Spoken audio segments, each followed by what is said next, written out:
I figure that most of us actually struggle with the same things.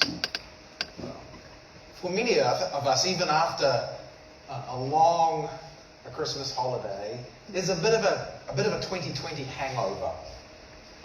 Many of the people I've spoken to are feeling like they're running on empty when they expected to be feeling a little more full than they are. And I think we all share the same sense of not having all the answers. And even sometimes feeling strangely guilty that we don't have it all together. We don't have it all together at work. We don't have it all together with our family. We don't even have it all together with our faith. One thing I think that we're convinced of is that we need each other. We sense that there is something to be gained from being with others. You know what they say, it takes a village. It takes a village. But in this society that we live in, where are our villages? How does that work in the society that we live in? Something that we have been dreaming about and longing to do since we started together as a church community in 2004, and something that has really sharpened in our senses these last couple of years, is this idea to lean into the thought process that lies behind the idea of village. That what might it mean for us to be village to each other? What might it mean for us to be village to others? To create a deeply authentic community. And for us, the way we've thought about that is community that engages deeply.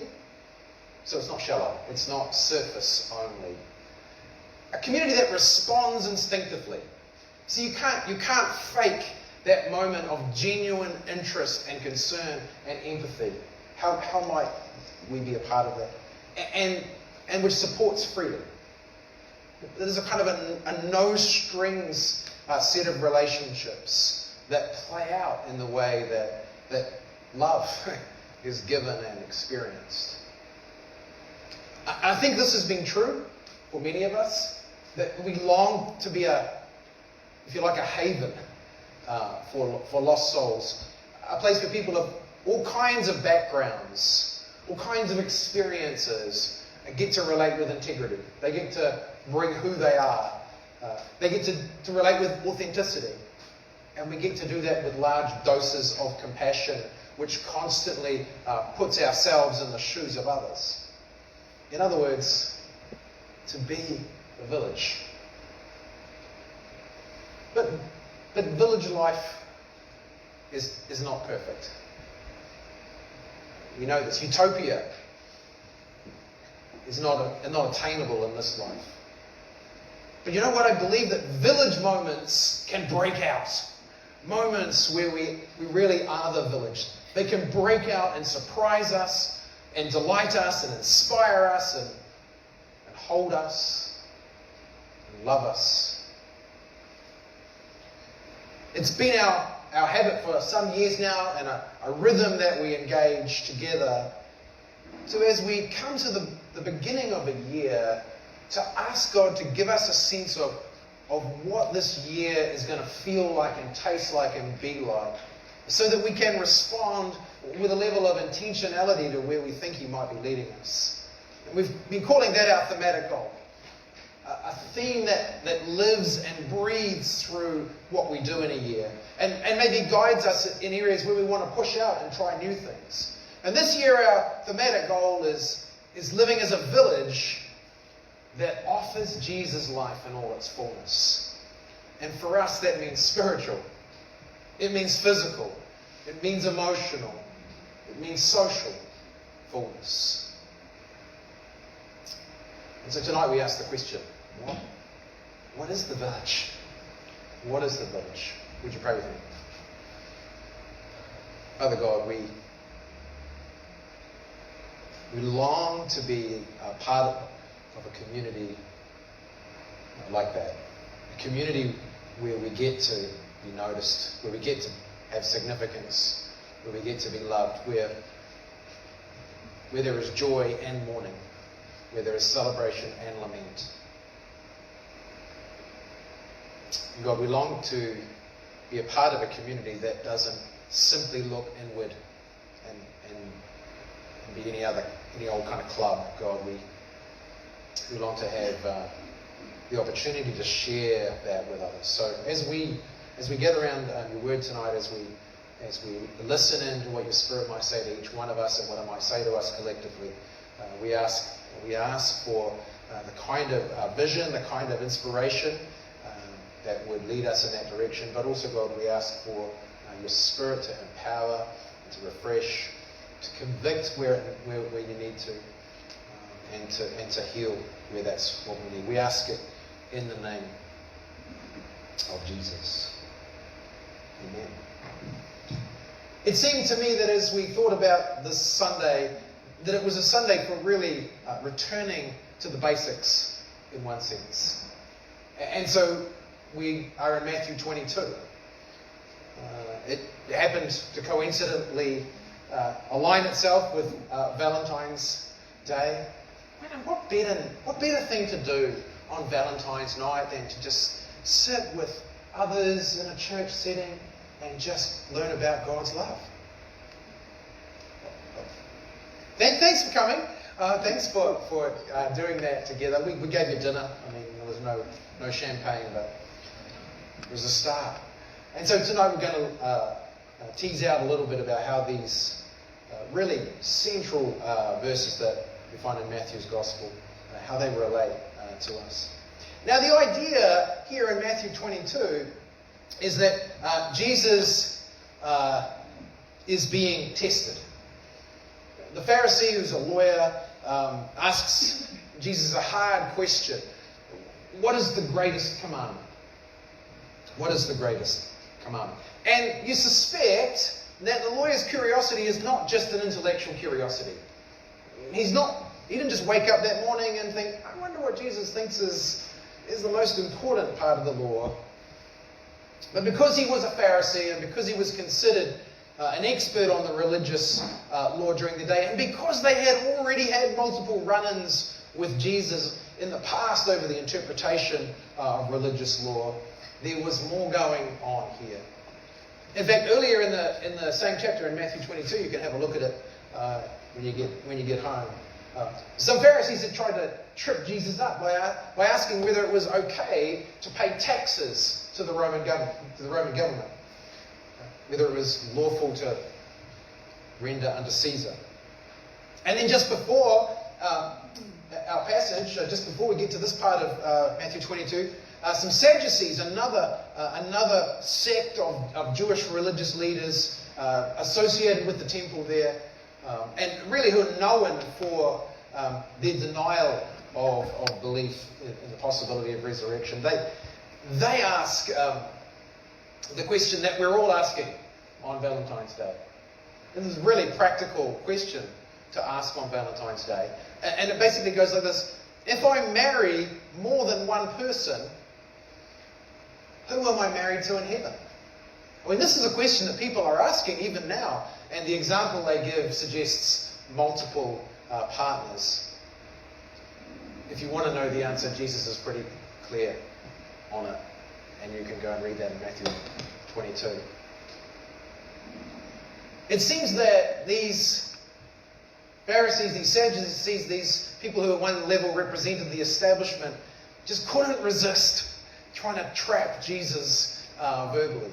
And perhaps the lawyer is hoping that if Jesus just singles out one commandment, he will kind of get himself into trouble. He'll trip over the fact that he is suggesting that the other commandments are not important. And because there's something like 613 separate commandments in the Torah, you can see the trap that's being laid.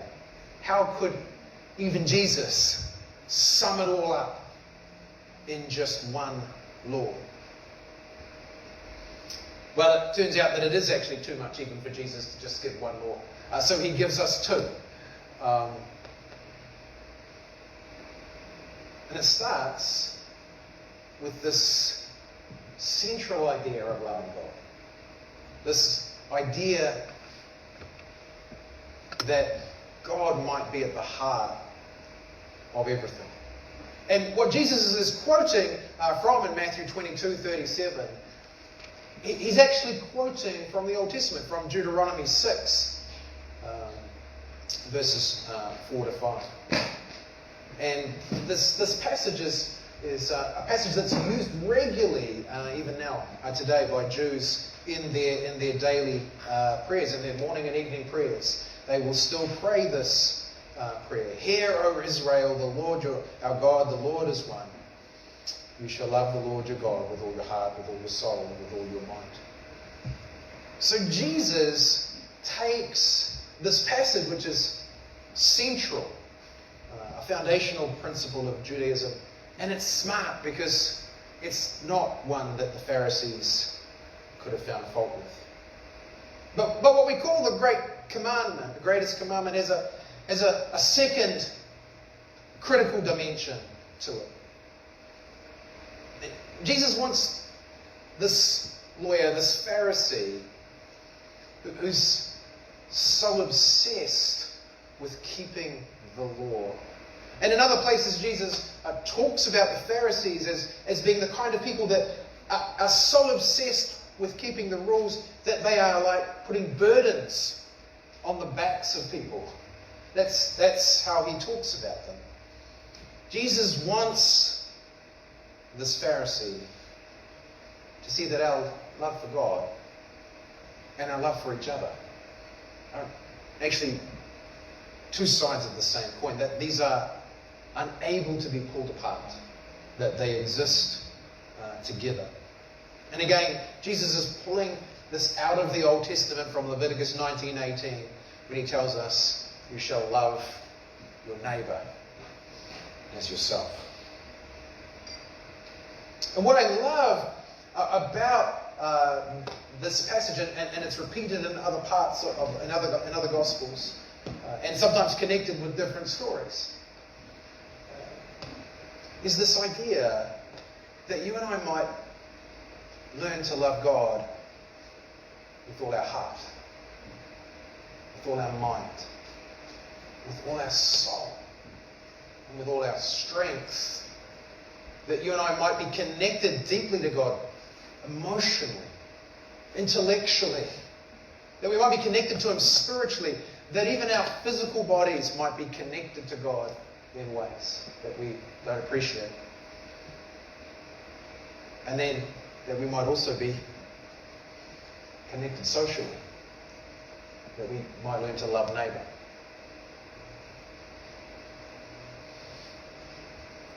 One of the great things that we have been doing the last couple of years is running our life skills course. And we actually use this idea of this fullness of expression. Next slide, please, Nathan. This idea that's taught in schools and in the health sector, and it is really a significant part of how we understand what it means to be a New Zealander in Aotearoa, to whare tapa whā, this concept of strength that is gained by embracing these different facets of life. The mental and emotional well-being, the social well-being, the spiritual well-being, our physical well-being. And in some representations, you'll also have whenua, land, this connection to where we stand, which I love as we think about who we might be in this region of Howick, beyond. These are not concepts that are foreign to our world. The idea that we might express fullness of life in the love of God, heart, mind, soul, strength, and that we might reflect that socially. These are deeply held commitments that our culture is embracing. And they happen to be what Jesus points to when he tries to sum up the entirety of the Old Testament.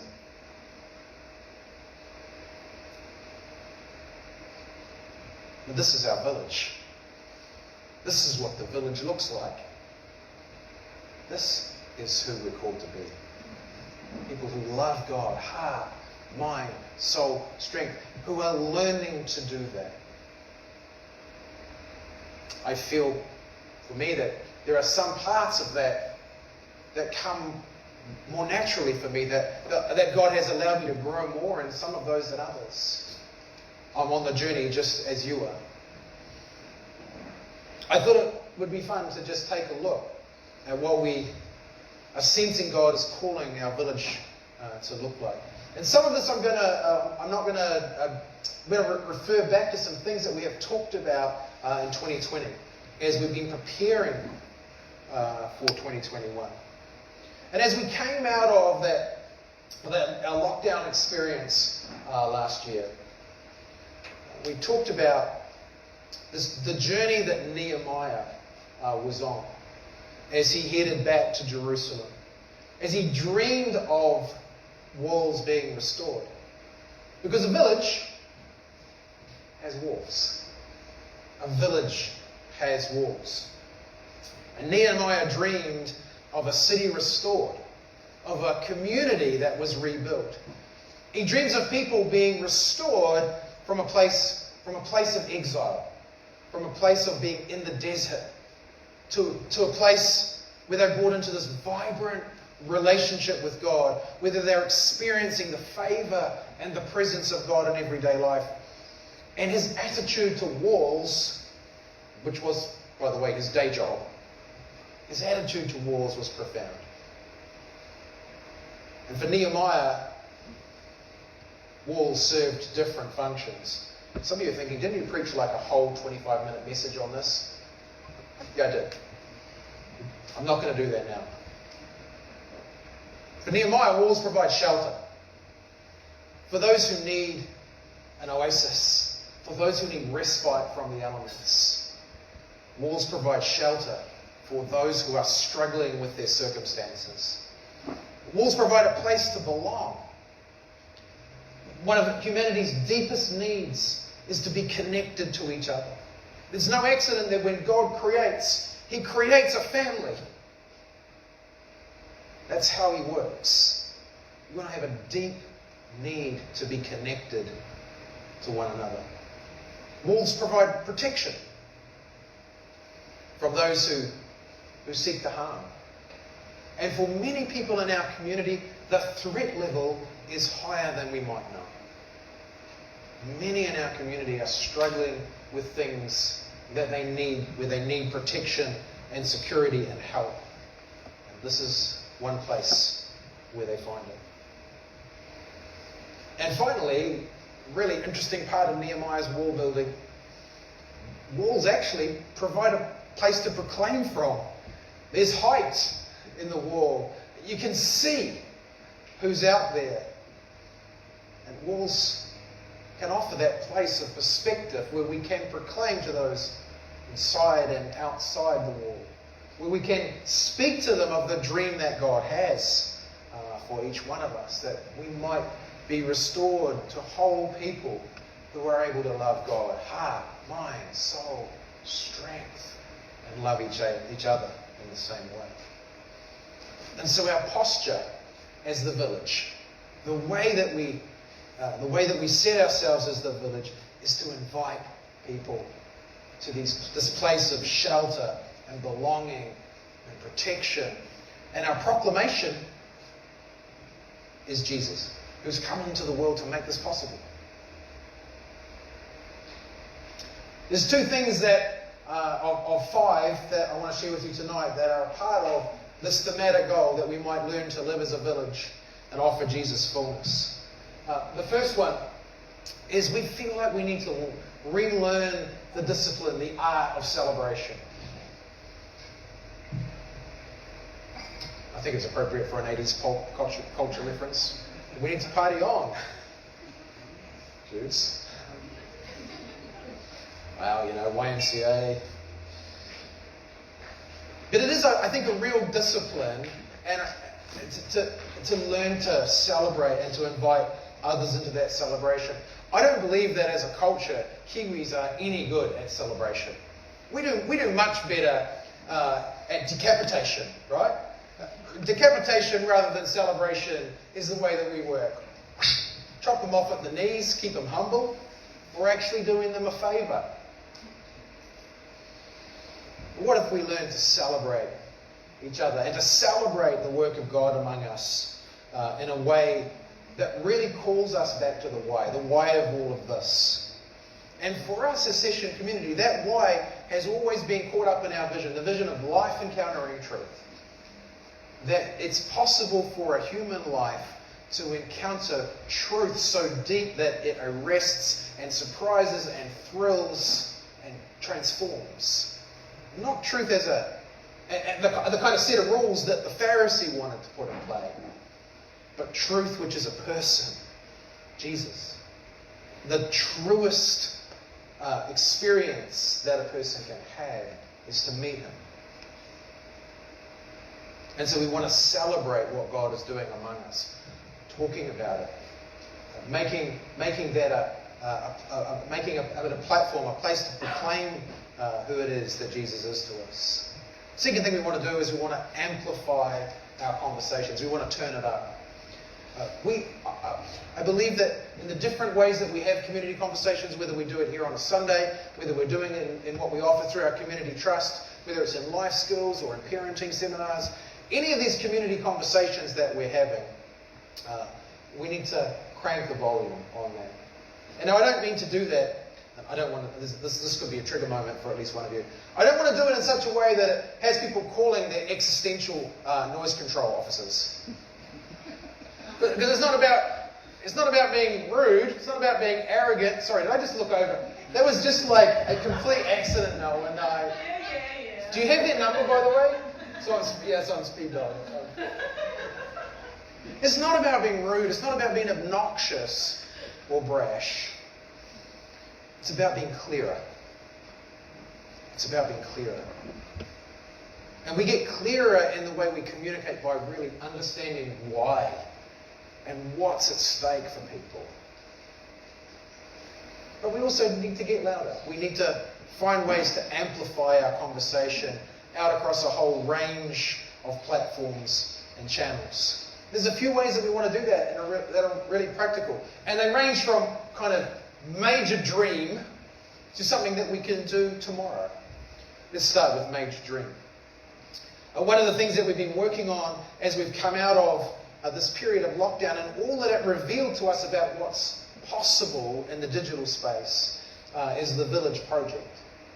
And right now we're seeking funding to develop essentially what is a private social media platform that allows us to create a hub to really serve as an online host for all that we do in the community. If you like, it's some better walls to stand on to proclaim both in and out that will allow us to do that in a way that is safe and effective and in a sense future-proofs us as we head into potentially difficult territory in the way that the world is having to respond to these viruses that beset us right now.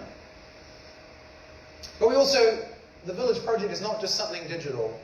It's about continuing to encourage the kind of physical gathering opportunities that actually make celebration possible, that actually allow community to flourish as it does in places like our playgroup, that allows fullness of life to be handed to people. Whether it's the kind of fullness of life that comes from being given help with parenting, that is when you find yourself just at the end of your rope, people that will come alongside you and help you with some of that stuff. Whether it's that kind of fullness, whether it's the fullness that comes from learning how to budget on our life skills program, so that you find yourself moving from a place of scarcity to a place of abundance and seeing what God has given you. Whether it's finding spiritual fullness through Alpha, or through coming in, just being in this space on a Sunday. These are the things that we want to encourage. Part of that is continuing to reflect on what we do here on a Sunday and how we can continue to make this a space that is a place where you and I get to explore what it means to be connected to God. Whatever our background, whatever our experience, wherever we're at. We want to be remembering and sharing the why of village life. That we were made for each other. That we were made to live these whole and full lives, connected to the creator of the universe. Heart, mind, soul, strength, and connected to each other. This is who we are and what we were created for. So a village has walls, and these two, what we call defining objectives, are a part of what we want to try to do to create walls that invite people in. Second thing is villages have markets. Don't know if you've noticed the Howick market that runs up there on a Saturday morning. Great market. The most awesome pretzels up there if you've ever sampled them. And Jesus has an interesting experience with the market. Just one chapter back in Matthew 21. And it's kind of not the sort of experience that I've seen happen at the Howick market. Because when Jesus gets to this particular market, he's very unhappy with what he sees. He's very unhappy with what he sees. In fact, he starts to tip over tables and to create quite a scene. He begins to speak these words of deep accusation to those who are there, changing money so that people can buy the right kind of sacrifice, so that they can be close to God, but at a cost, at a price. It makes him so mad the way this market is playing out.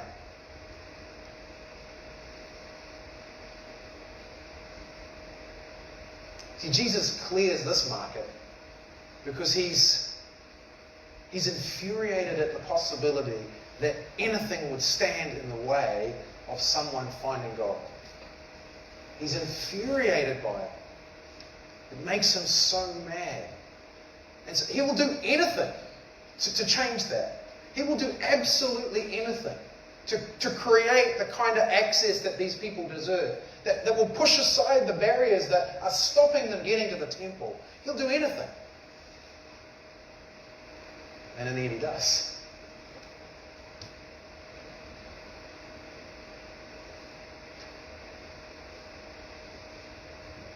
We need to become people who will do anything.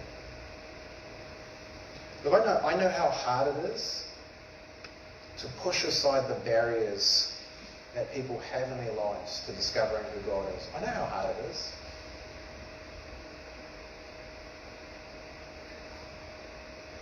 One of the things we want to do is go deeper with others that we might take Jesus wider. I think back to what life was like for me growing up without faith. And what were the things that made the biggest difference? And I can tell you, it was one thing. A friend who would do anything. A friend who stayed in the game over years, pushing aside the barriers. Because I was very good at erecting them. You better believe I had a lot of barriers. He stayed in the game.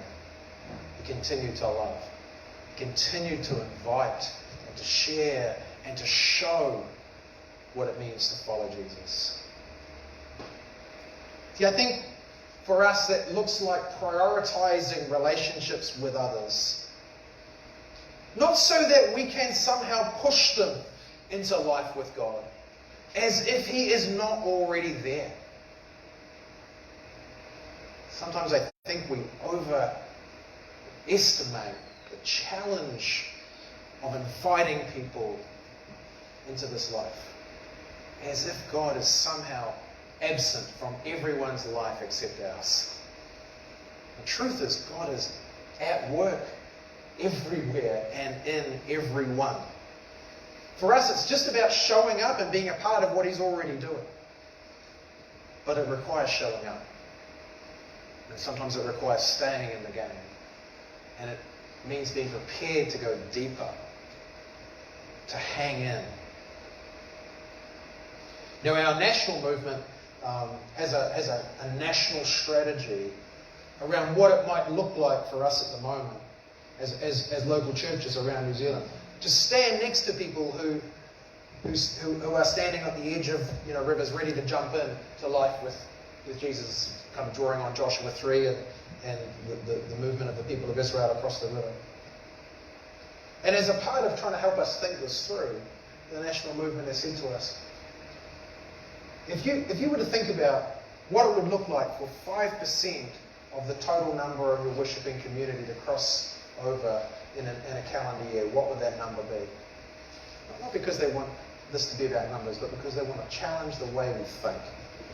What would need to change?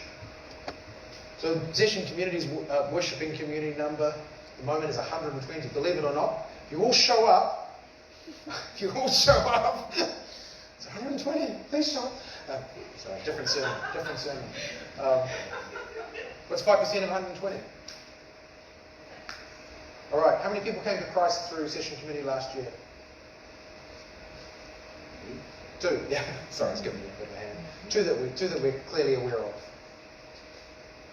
Which is great. It's so awesome. So awesome. But there's a gap. And I don't believe that primarily that gap is bridged by fancy programs. We've already got what we need. We're already doing a lot of what we need to be doing to help people in those ways. What we lack is this consistency of going deeper. So what might it look like for us to go deeper so that we might go wider? Villages have walls. Villages have markets. And you and I exist in marketplaces all over, at school and at uni and at work, in our social settings and playgroups and other places that we inhabit, sports clubs. We all have these marketplaces that we're engaged in. We have this opportunity to let nothing stand in our way. To almost be infuriated. To have such a level of passion for people that we might do anything to help remove the barriers for them experiencing life in Jesus. The other thing that villages have is wells.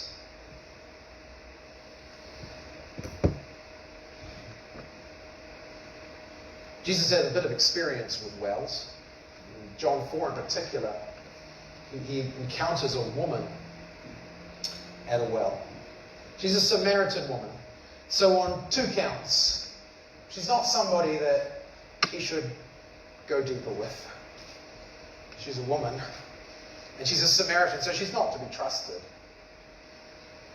Jews and Samaritans existed in a state of considerable mistrust. Their history. But there's a factor that makes it even more suspicious that Jesus would even approach this woman. She's at the well at the wrong time of the day. She's there in the middle of the day. No one goes on their own to the well in the middle of the day when the sun is beating down unless that's the only time you can go. Unless that's what life looks like for you. To be isolated, alone, not able to access the benefits of your community because they have judged you. And in this case, by the standards of your culture, judged appropriately. She's an outcast. She's somebody that needs more than just the water she's come to draw. The conversation that plays out reveals the kind of thirst that I think each one of us has. A thirst for living water, for the reality of God's presence. Not just play church. Not just the kind of life that exchanges things for reality. There are many things that we put in the place of God. But real living water that deeply quenches thirst. This is what the woman longs for. It's what she discovers. And she's so excited about it that she runs back to her village to tell everybody what she's found.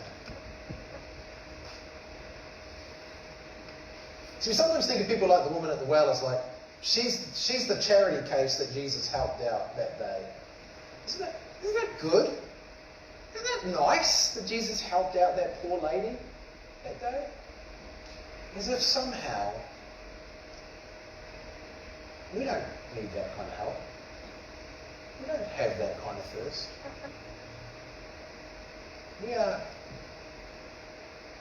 We're not spectators in that moment. I don't know who you relate to, whether you relate to the disciples who were kind of disapproving when they saw what was happening, or whether you relate to the town that pushed her out because, gosh, she had that coming. The truth is, you and I, we're that woman. Unless we find deep wells to drink from, unless living water is what's sustaining us, we'll do what people who are pretending to be religious always do, like this Pharisee, or like the townspeople that were shunning her because of the rules, or like the disciples, even those closest to Jesus who couldn't see across these ethnic and religious and gender boundaries, would become people who live behind walls rather than those who have something to share with others. And so we have a couple of what we see as really important rhythms that for us are about digging the well deep, but creating also through that the opportunity to share living water with others. First one is we think we need to embrace rhythm. This is something that won't be a surprise to you. It's something that we talked a lot about in 2020, and we continue to see this as being really important. That you and I might get the opportunity to live in time, to live in rhythms that enhance well-being, heart, mind, soul, strength, social. I'm not talking simply about spiritual rhythms. And for our Lent journey this year, we're going to be doing part 2 of the emotionally healthy spirituality journey. And it has a really big focus on relational health. And if you know anything about relationships, you'll know that you, like me, are one party in every relationship you have. My ability to have a healthy relationship depends on my own wholeness. So we'll be digging deep into that well. And secondly, this has been a part of who we've been as Session Community since we kicked off. In fact, when we launched the church in 2004, Melissa probably remembers this, 10% of the worshipping community participated in our life through small groups and didn't come on Sunday. For various reasons. It was just the way it was. And more in this season, we feel like being together, being present, is significant for us. As we think about transformation, it's not just something that we do on our own. Engaging in small group relationships. So getting smaller, if you like, so that we can get larger, so that we can influence and touch more lives. It's small group environments that are part of the fuel for transformation, but they're also places where others can find welcome.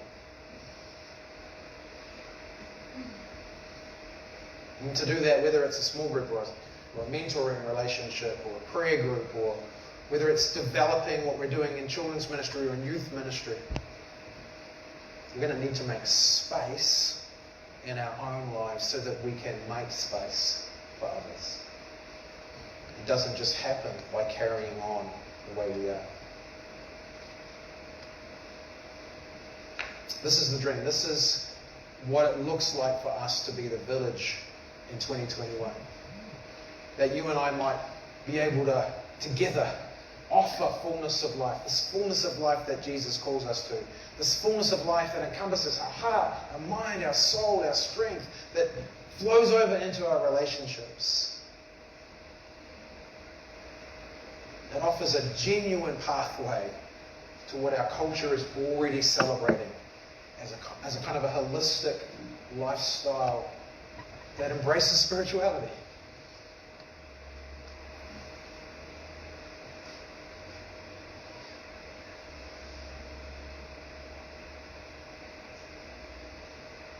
You and I have the invitation to love God. with everything we have. And to love each other as if we were ourselves.